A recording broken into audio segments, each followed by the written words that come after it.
Sachin station વિસ્તારમાં જુદા જુદા બે બનાવમાં બે વ્યક્તિને રસ્તા વચ્ચે આંતરી ચપ્પુની અણીએ સોનાની ચેઇન અને મોબાઈલ ફોનની લૂંટ થઈ હતી.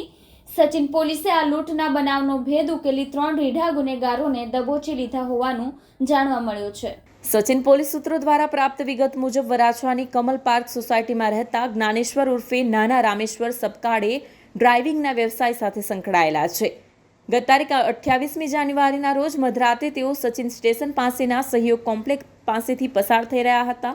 ત્યારે તેમને 3 અજાણ્યાઓએ ચપ્પુ વડે હુમલો કરીને ગળામાં પહેરેલી સોનાની ચેઇન કિંમત ₹89,820ની લૂંટ કરીને ભાગી છૂટ્યા હતા.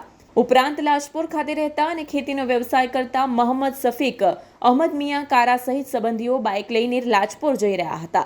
ત્યારે સચિન નવસારી હાઈવે ઉપરના જૂના સ્લમ બોર્ડ હનુમાનજી મંદિર પાસેથી પસાર થતી વેળા રસ્તા વચ્ચે અટકાવીને ચપ્પુ બતાવી મોબાઈલ ફોન કિંમત ₹1500ની લૂંટ કરી હતી.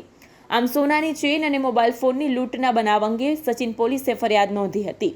લૂંટના બનાવ અંગે પીઆઈ પીએન વાઘેલાની સૂચના મુજબ વધુ તપાસ મહિલા સબ ઇન્સ્પેક્ટર SD સિંથે હાથ ધરી હતી. આ દરમિયાન બાતમીના આધારે તપાસ કરતા લૂંટના બનાવમાં રીઢા રાકેશ ઉર્ફે રાકિયા પ્રકાશ વાઘ, સુબોધ ધર્મેન્દ્ર રામાણી, સૌરવ મહેશ પંડિતની ધરપકડ કરી હતી. પકડાયેલ ત્રિપુટી પાસેથી પોલીસે મુદ્દામાલ કબજે કર્યો હતો.